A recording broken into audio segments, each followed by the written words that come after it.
नमो भगवते जिनेन्द्राय। प्रमेय रत्नमाला जैन दर्शन के प्रमाण परंपरा की एक महत्वपूर्ण पुस्तक है।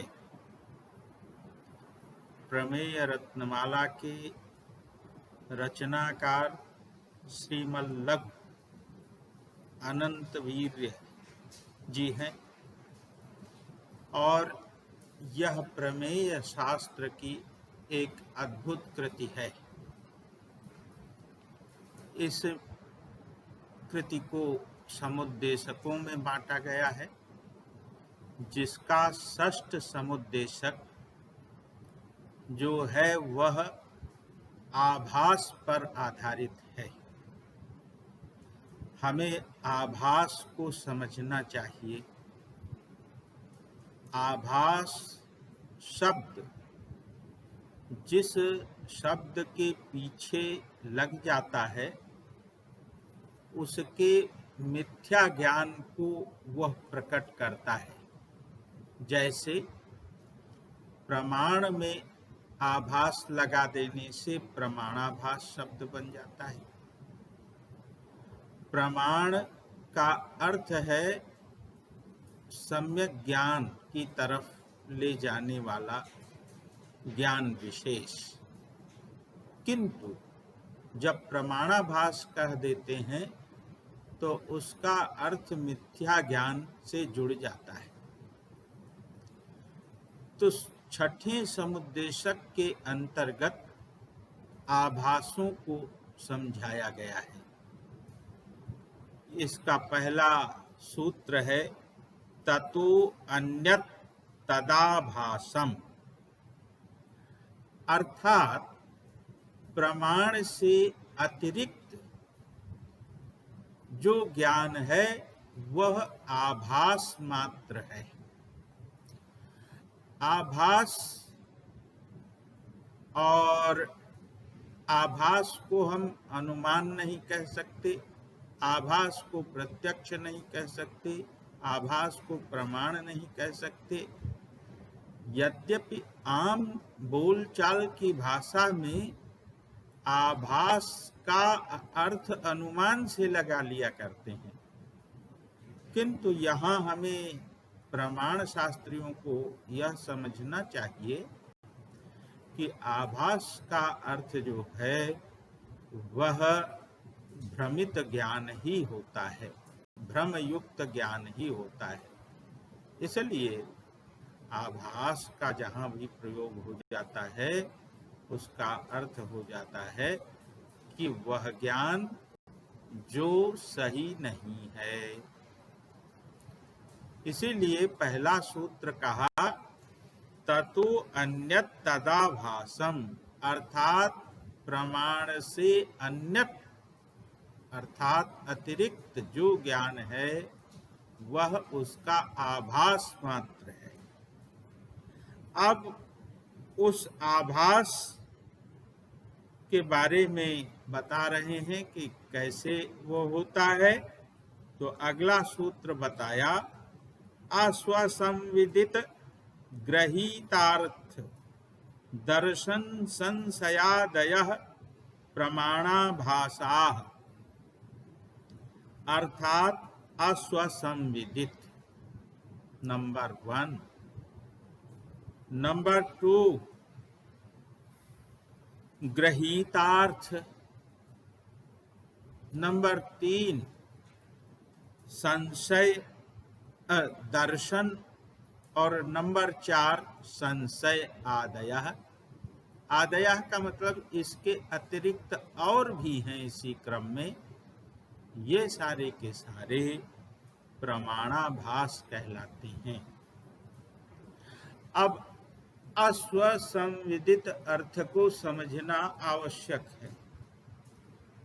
अस्वसंविदित का अर्थ होता है स्व माने स्वयं को, अस्व माने स्वयं को नहीं, संविदित माने ज्ञात, जो स्वयं को ज्ञात नहीं है। अर्थात जिसके संबंध में स्वयं को ही निश्चय नहीं है, अर्थात स्वयं को ही भ्रम बना हुआ है, ऐसा अस्वसंविदित अर्थ जो होता है वह प्रमाणाभास कहलाता है। दूसरा है ग्रहीतार्थ। ग्रहीतार्थ अर्थात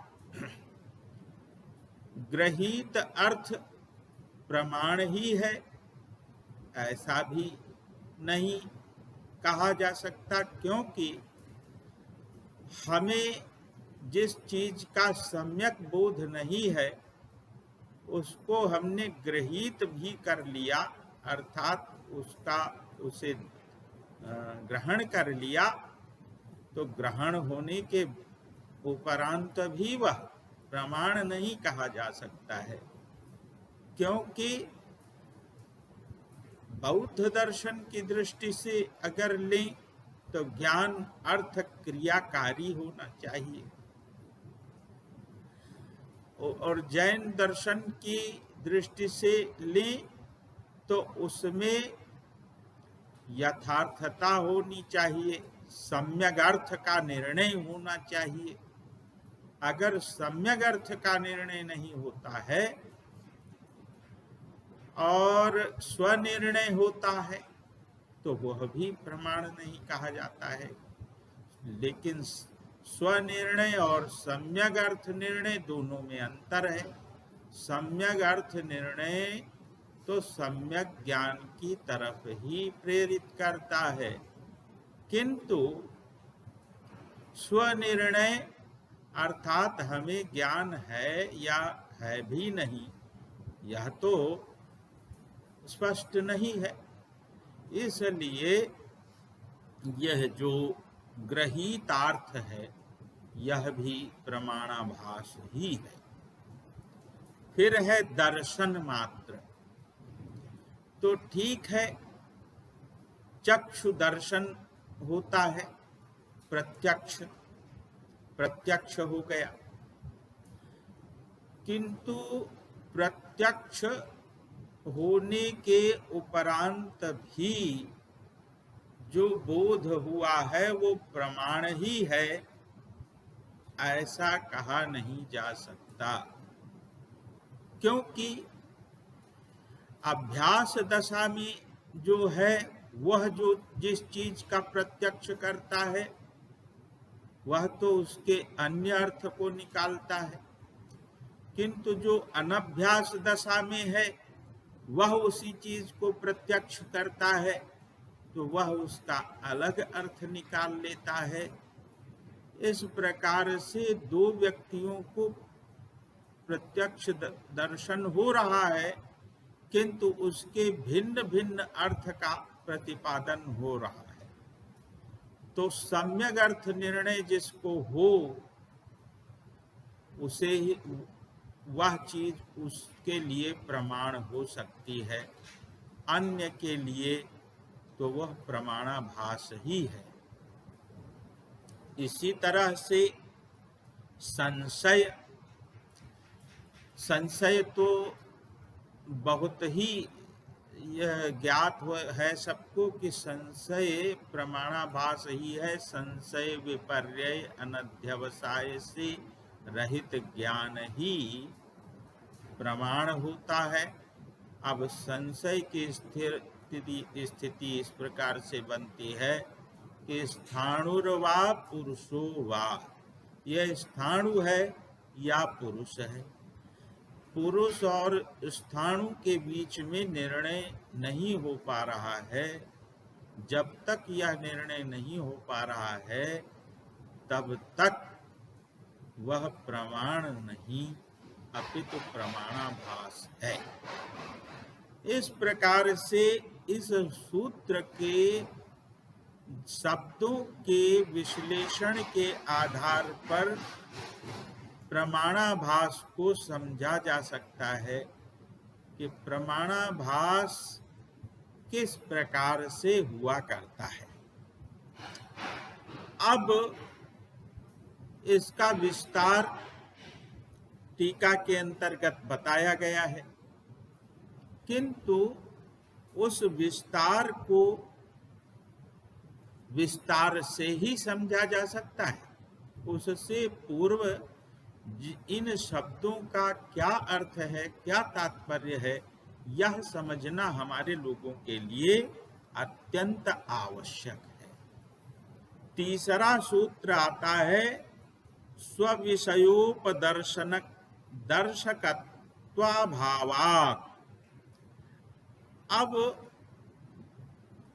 यहाँ पर कहा गया है कि स्व-विषय इंद्रियां हैं हमारी और इंद्रियों के विषय।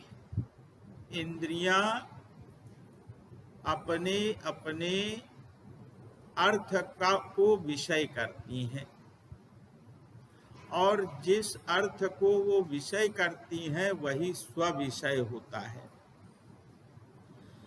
इस प्रकार से जो प्रमाण होता है वह इंद्रियों के द्वारा सम्यक बोध को कराता है, और जब सम्यक ज्ञान होता है तभी वो प्रमाण की कोटि में आता है। मिथ्या ज्ञान प्रमाण की कोटि में नहीं आता है। यही कारण है कि तत्वार्थ सूत्रकार ने सम्यक दर्शन ज्ञान चारित्राणि मोक्ष मार्ग कहा है। अब उन्होंने वहां पर सम्यक दर्शन के बाद सम्यक ज्ञान का प्रतिपादन किया। तत्प्रमाणे मति श्रुत अवधि मनः पर्यय केवलानि ज्ञानम, अर्थात ये सारे के सारे ज्ञान हैं और तत्प्रमाणे वही प्रमाण है। आद्य परोक्षम प्रत्यक्षम अन्यत, मति और श्रुत दो परोक्ष ज्ञान हैं और बाकी के अवधि मनः पर्यय और केवल ये प्रत्यक्ष ज्ञान की कोटि में आते हैं। अब मति और श्रुत यह व्यक्ति के लिए, जो लोग स्वाध्यायी हैं, जो संसार में विचरण करते हैं, व्यवहार जगत में जीते हैं, इनके लिए ये सबसे बड़े साधन हैं ज्ञान के, प्रमा को कराने वाले, अर्थात प्रमाण।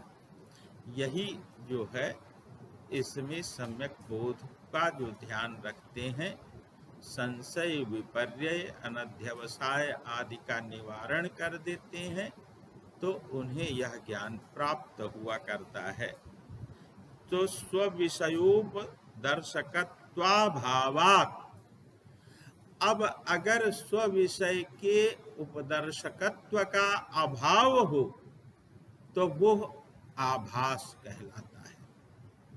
क्योंकि जो भी विषय इंद्रियों के द्वारा ग्रहण किए गए, जो भी अर्थ ग्रहण किए गए, इंद्रियों ने अर्थ को विषय बनाया और उनसे जो कुछ भी प्राप्त हुआ उसमें जो उपदर्शकत्व अभाव है वही तो आभास है। इसलिए इस सूत्र का यहाँ पर आचार्य ने आवर्तन किया। चौथा सूत्र है पुरुषांतर पूर्वार्थ गच्छत तृण स्पर्श स्थाणु पुरुषादि ज्ञानवत्। उसी प्रमाणाभास को पुष्ट करने के लिए, बताने के लिए इस सूत्र का भी यहाँ प्रवर्तन कर रहे हैं आचार्य। प्रवर्तन करते हुए कह रहे हैं कि पूर्वार्थ अर्थात जो पहले ज्ञात अर्थ है वो गच्छत तृण स्पर्श स्थाणु पुरुषादि ज्ञानवत्। तो फिर इस प्रकार का दृष्टांत जब हम देते हैं, और दृष्टांत देने में हम दृष्टांत देते हुए जिसको समझा रहे हैं, उसको यदि हम सम्यक अर्थ की तरफ न ले जा सके और उसका सम्यक अर्थ उसे न प्रतिपादित कर सके, तो जो दृष्टांत हमने तृण स्पर्श स्थाणु आदि का दिया, पुरुष आदि का दिया, वो दृष्टांत न हो करके दृष्टांताभास हो जाएगा। कहने का अर्थ ये है कि दृष्टांत जब सम्यक अर्थ बताने में समर्थ हो, तब तो वो दृष्टांत कहलाएगा।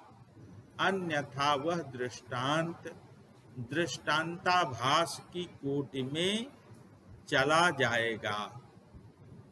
इस प्रकार से दृष्टांत देते समय भी प्रतिपत्ता को, अर्थात जो दृष्टांत दे रहा है, उसको स्वयं ज्ञान होना चाहिए। स्वार्थानुमान और परार्थानुमान की दृष्टि से भी यह बात कही जा सकती है कि स्वार्थानुमान हो गया और परार्थानुमान हमें कराना है, तो पंचावयव का प्रयोग करना ही पड़ता है। प्रतिज्ञा, हेतु, उदाहरण, उपनय और निगमन, इनके माध्यम से जो प्रतिज्ञा हमने की वह निगमन तक पहुँचे, उसके बीच में हमें हेतु, उदाहरण और उपनय इनको समझाना पड़ता है। तब जिसे हम अनुमान करवा रहे हैं, अर्थात परार्थानुमान हो रहा है, उसको भी बोध हो जाएगा, सम्यक ज्ञान का बोध हो जाएगा। चाहे वो हो प्रत्यक्ष अनुमान प्रमाण के द्वारा हो, प्रत्यक्ष प्रमाण के द्वारा हो, तर्क के द्वारा हो, और उसके साथ साथ आगम आदि के द्वारा हो। तो यह ध्यान अत्यंत आवश्यक है कि जब हम दृष्टांत देते हैं, तो दृष्टांत के पीछे